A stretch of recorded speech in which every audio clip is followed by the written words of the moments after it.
Chapter 3 of Zhang Eiling's Young. Before going to bed, Jin Zhen took Zhao out to pee. In the past, when his sister Jinhua was at home, Jinhua took care of the children. Since Jinhua got married, he has been the one to take care of the children, and he is not very used to it. It's cold outside, and breathing the cold air makes my nose feel sour. The moonlight washes the sky, which is a faint blue-gray color, highlighting the large black shadow of the mountain. The mountain is a solid black bud. Standing behind the house, Jin Zhen bent over to help the child pee, hissing and boasting. In fact, a child of Azao's age can already squat underground, but the cold air on the ground is very cold, which he thinks is harmful. The dog is barking. Recently, when he heard the dog barking, he thought that his wife was back. He held the child in both hands and turned away to look at the road. An orange-red lantern swayed in the distance, with a big red character on the lantern. It turned out to be someone from Joe-kun, and I couldn't help but feel a little disappointed. I wonder who he is from Joe-kun. It won't be his sister going back to her parents' home. She just came back 2 days ago. And even if she comes, she will never come at such a late time. But it seemed to be a woman, walking behind the bumpy lantern, holding a big white baggage in her hand. When the lantern swung and burned towards her face, Jin Zhen seemed to see something, causing him to suddenly turn around. The child had not finished urinating, so he poured hot water on his feet. He quickly put down the child and ran straight to find the road. His wife was back. Running.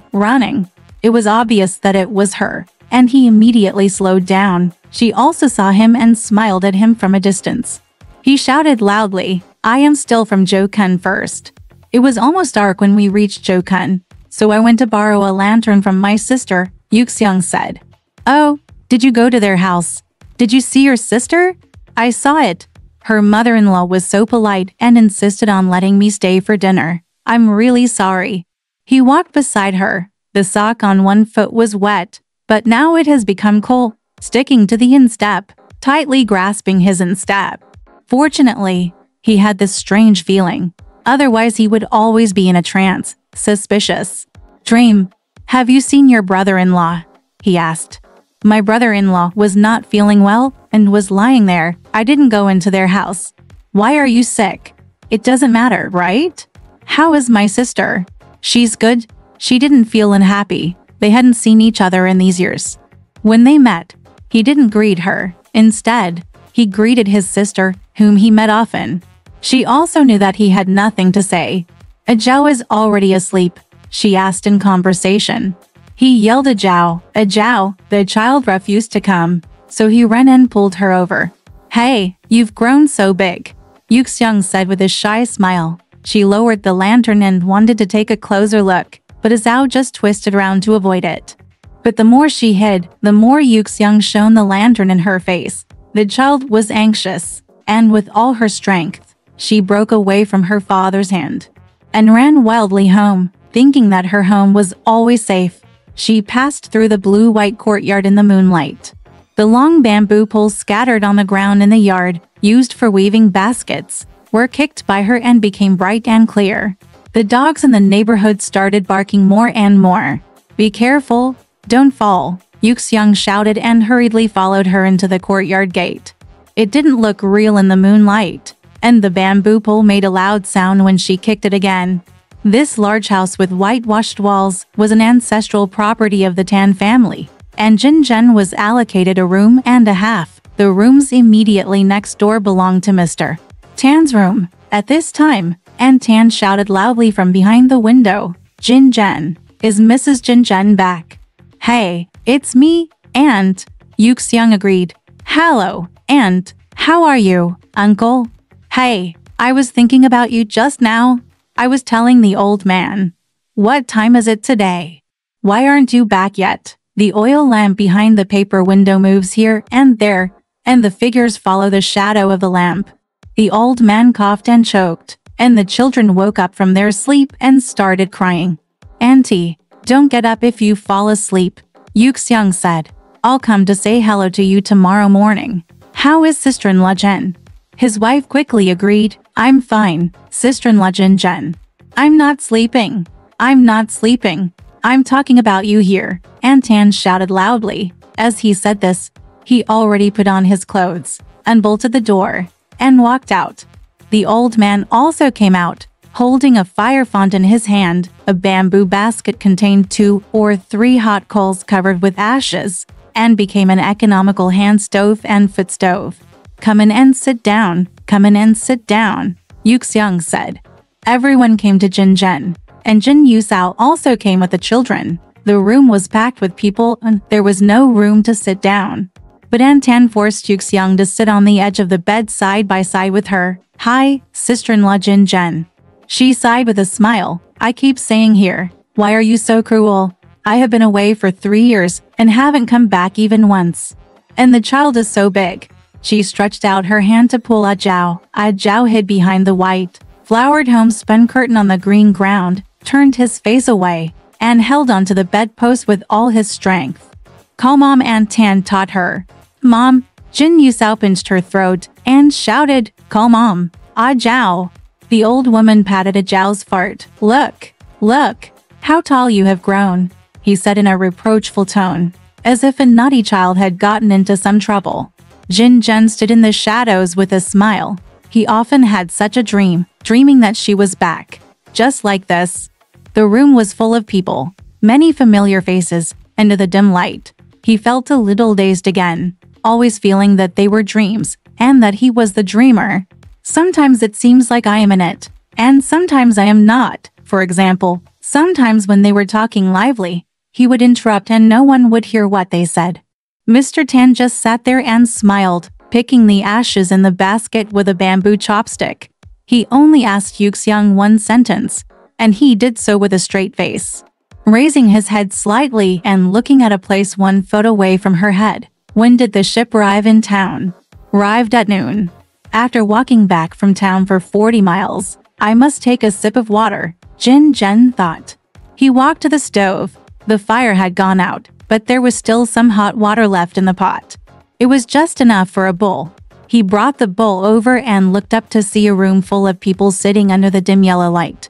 He stood there stunned, not knowing who to hand this bowl of water to. You don't necessarily want to serve tea to your wife in front of these people. He finally walked up to Boss Tan with a blushing face and handed the bowl into his hand. Everyone laughed, and Tan snatched the bowl away and handed it to Yuxiang.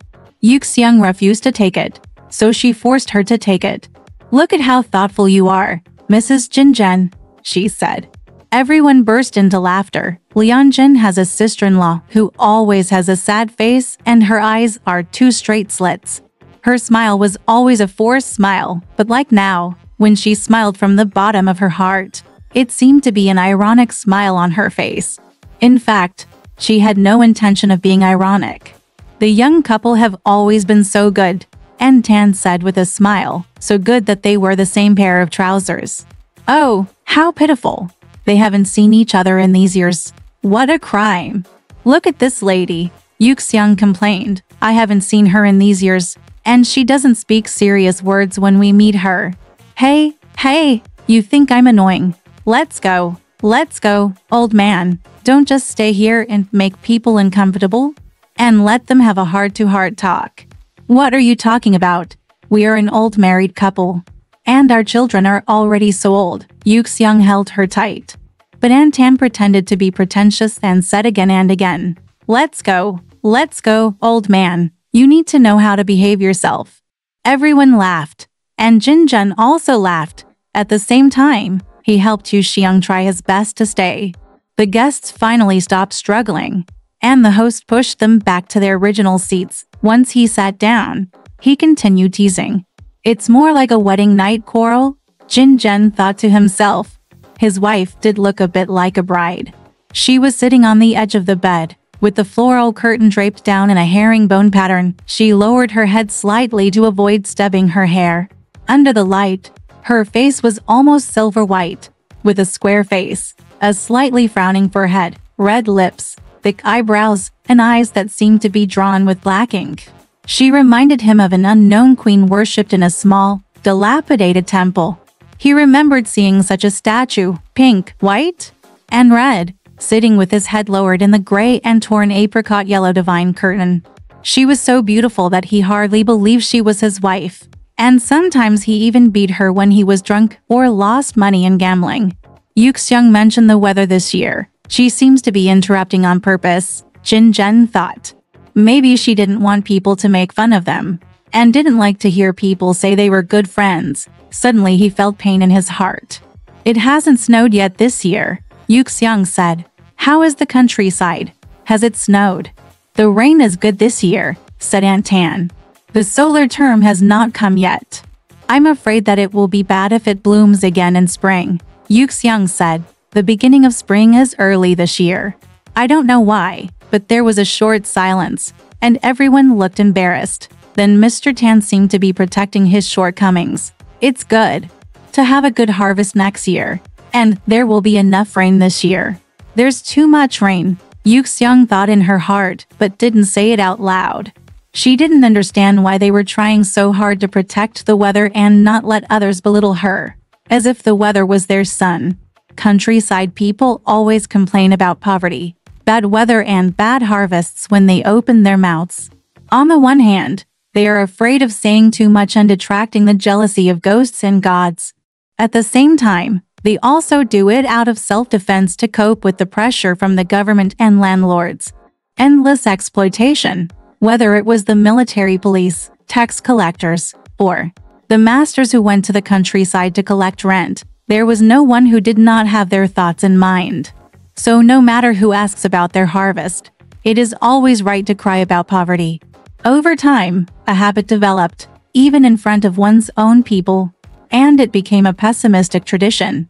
And now they are actually praising this year's harvest in unison. Yuxiang couldn't get used to it and found it very harsh, almost exaggerated and stupid. I heard Aunt Tan sighing loudly, raising her voice and singing. Hey, the country is good now, the poor are turning round. God is also helping, and the harvest is better than ever. Sister-in-law Jin Zhen, it's a pity that you came back a step too late. I didn't catch up and saw that you, Jin Zhen, had become a model worker, sitting on the stage with a big red flower on his chest. How majestic! The comrades from the district gave him the flower with their own hands. Yuxiang is the most practical person. If this kind of honor happened to others, she wouldn't think it was a big deal. But because it was Jin Zhen, she felt very excited and thought it was the most proud thing. She looked towards Jin Zhen. Jin Zhen was very honest and pretended not to hear, as if the conversation had become boring now, and he had lost interest.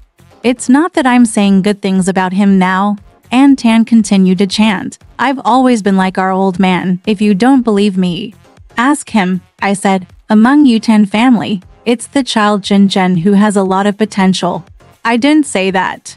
Yuxiang smiled and said, that's what my mother said. She asked about dividing the fields. They also told her how during the land reform, the landlord's furniture and daily utensils were numbered and everyone drew lots. Aunt Tan and her family got a vase and a silk cheongsam, and Jin Zhen got a big mirror. Where's the mirror? Yuxiang looked around. I'm staying with my sister, Jin Zhen said. Aunt Tan said, Sister-in-law Jin Zhen, your mirror is so nice. It's so particular. And she actually started talking to her mother-in-law. Hey, didn't you see, Sister-in-law Jin Zhen, a big bright mirror with mahogany trim, almost an inch wide, and carved with flowers on it. The mirror is 2 feet high. Hey, it's not just that. It's not just that, said Aunt Tan. On the day of the ceremony, the 4 corners were tied with red and green colors. So beautiful, Jin Yusao sighed. The old man used bamboo chopsticks to pluck the ashes in the basket and pointed the chopsticks at Yuxiang. Of the things drawn by lot, this is the best for your family. Hey, everyone says you are very lucky, said Aunt Tan. Jin Zhen asked his wife, why didn't you see? Didn't you just go to your sister's house? I didn't go to her room. My brother-in-law was not feeling well and was lying down, Yuxiang said with a smile. You have to go and have a look, Jin Yusao encouraged. It's so beautiful. She hadn't even seen it yet, but it had already been given to someone. Of course, if you discuss it with her, she will never refuse. But you have to ask her. She continued to smile, but she felt very unhappy. She listened to them talking and didn't bother to pick up the slack. She sat there silently, and Antan gradually felt something. I really have to go this time. She stood up with a smile. I'm going to scold you if you don't leave. What are you talking about? Madam, sit down for a while. Sit down for a while. Yuxiang held her arm and held on. You really have to go. You are tired too. Go to bed early. Oh, it's not easy. The young couple is reunited. It's not easy for the cowherd and the weaver girl to meet each other. Everyone burst into laughter again, and filed out amid laughter. The owner couldn't keep it and sent it to the door. The light gradually dimmed. Jin Zhen did not add any more oil, but took out the remaining red candle from the lantern, lit it on the lamp, and stuck it on a green-rimmed plate. Lighting candles is a waste, but it seems that red candles should be lit tonight, just like the wedding night. Yuxiang bolted the door, turned around and whispered to him, I have been wanting to ask you just now, but I can't say it in front of others. Why is the harvest so good? How can my sister eat porridge at home? Jin Zhen didn't answer. He was inverting the candle and dripping candle oil on the saucer. The Zhou family turned out to be so poor, Yuxiang said. We were fooled by the matchmaker. Jin Zhen laughed impatiently. Why have you been fooled by a matchmaker? This happens to every family. We have always been eating porridge. Yuxiang looked at him in astonishment. Why? Why is the harvest so good that we don't even have food to eat? Jin Zhen suddenly turned away and looked out the window, motionless. Without raising his hand, he secretly made a gesture to tell her not to speak. But she walked to the window into steps, and before he could stop her, she had already opened the window with a bang. At this moment, the bamboo poles piled up in the yard made a loud noise, and dogs from far and near began to bark wildly. The moonlight has moved onto the white walls, and the yard is dark. She leaned out and looked around, but there was no one there. She closed the window and asked in a low voice, Who was it just now? He pretended not to care and said casually, It's not like those people have nothing better to do than squat under other people's windows and eavesdrop. Eavesdropping on the play next door, she knew that this habit had always been in the village, because life was too boring and it was also a kind of pastime. But she looked at him and said, What are you pregnant with? Speak properly. What did I say wrong? He seemed troubled. Let's talk about it later, after we get into bed. She looked at him and remained silent for a while. Then he walked away slowly, unpacking and packing his things. She took out a pair of socks and a pack of cigarettes that she had bought for him. She knew his temper, so she deliberately chose these two things, which he could not give to his sister. She also bought Jinhua a towel and a piece of soap, which she had given to her when she passed by Zhou Kun just now. She brought some almond cakes to Zhao, but she had walked a lot and was hungry. She opened the bag of greasy newspapers. Zhao, please call me, she said to the little girl. If you don't call anyone, you won't get anything to eat. Zhao stood far away, looking at the almond cake with dark eyes. Call me, otherwise you won't be given anything to eat. Everyone will eat, except the mute. Call me quickly. Zhao was being tortured, but she couldn't help it. Her silence surrounded her from all sides, and she could no longer escape. And for one more minute, the wall of silence will grow a few feet taller. The more silent you are, the more embarrassed you are to speak.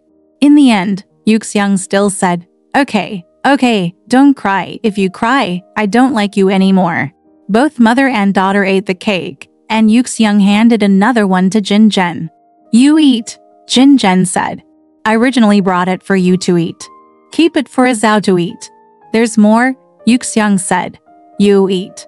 He took it very reluctantly and started eating it very restrainedly. In the candlelight, she saw that his hands holding the cake were shaking violently. She didn't know it was because of hunger at first, but when she realized it, a wave of anger and warmth suddenly surged in her heart. Zhao's cake is finished. If she hadn't been afraid of the stranger, she would never have kept the remaining ones overnight. Yuxiang urged her to go to bed and took off her clothes. As she took off her clothes, she murmured, Hey, this cotton-padded jacket is so worn out without repairing it. It makes her look like a little beggar. God, it's so dirty. She laughed. Look at these buttons, there aren't any good ones. Her laughter and scolding were actually directed at her sister-in-law. She was not at home, and Jinhua had always taken care of the children for her. Of course, these were Jinhua's business. But the child didn't understand this and thought he was talking about her. Tears welled up in her eyes again, and her lips trembled and opened into a grin. "Hey, why are you crying again?" Yuxiang asked in surprise. "Why this time?" As Zhao didn't answer, Yuxiang picked her up, sat her on the bed, and took off her cotton shoes. "Isn't it cold? Get out of bed quickly. Hurry, tell mom why you are crying. You are still thinking about those two almond cakes. Then go to bed quickly, go to bed early, and get up early tomorrow morning to eat almond cakes." "Ha!"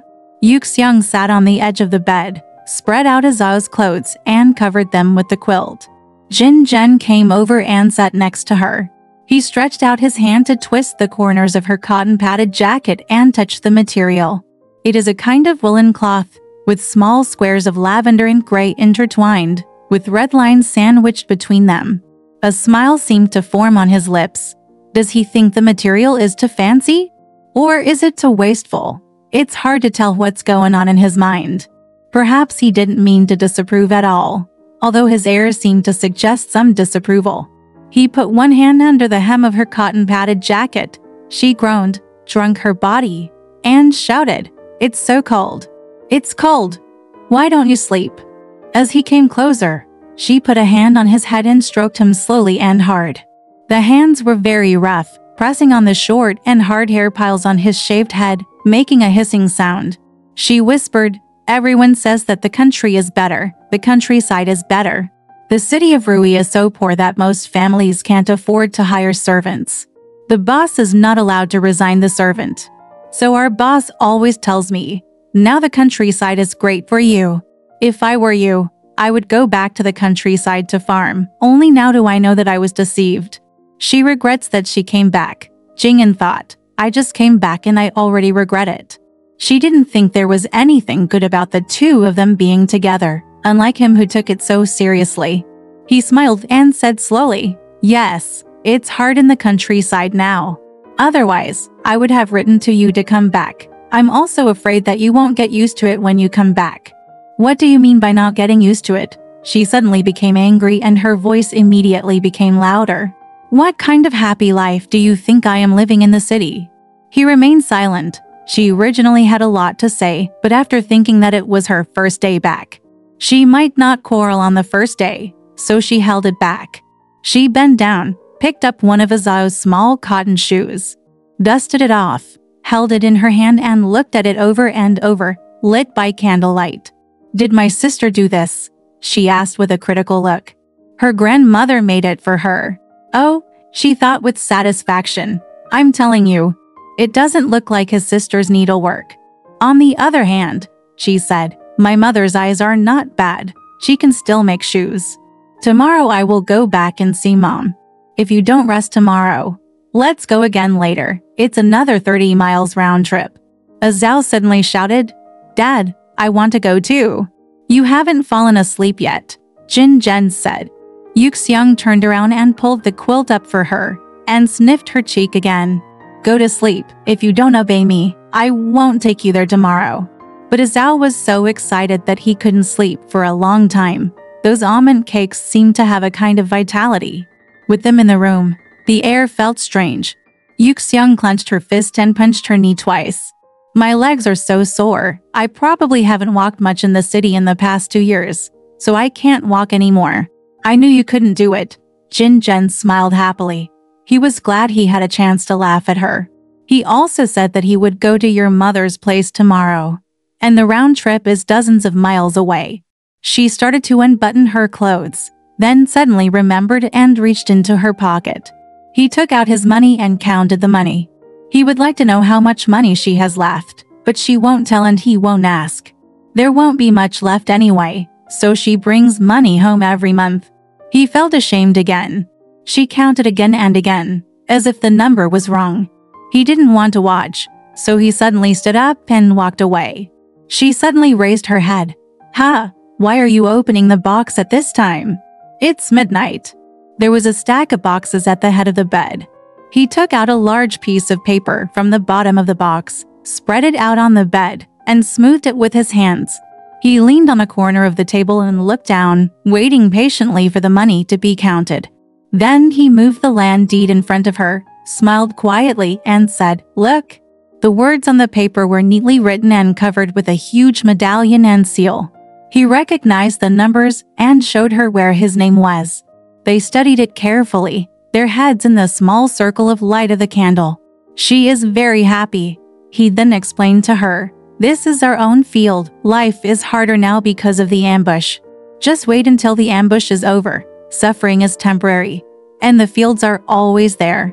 Sitting there like this, with his arms tightly hugging her under her cotton-padded jacket, she could easily imagine the happy future, with each generation stretching out like endless rice fields in the sunshine. At this time she felt that she had infinite patience, but she couldn't help but shake off his arm. "Ajao hasn't fallen asleep yet," she said. "Asleep," he said. "I was talking there just now." "Asleep." Then he said, "You weren't so afraid of her before. Once upon a time she was little." He was looking at a dark spot on the back of her neck. He reached out and touched it. "Think of it as a bug," he said. "There are a lot of bed bugs on ships." "It's a mole." "Hey, when did you get this mole?" "How do I know? I don't have eyes on my back. There was nothing like that before. You can't grow one in 3 years." He laughed a little shyly. "Hey, it's been 3 years." After the candles were lit, there was only a small pool of red candle tears left. One petal on top of the other, piled on the plate, like a small red plum blossom. A slender flame came out of the flower's heart, growing very tall and rippling in the air. Ajao was dreaming about eating almond cakes at his grandma's house. Her father and her Aunt Jinhua were there, along with many others. But her mother was still too strange to come to her dreams. Alright, this part of the story ends here. Want to know what happened next? Let's listen to the breakdown next time.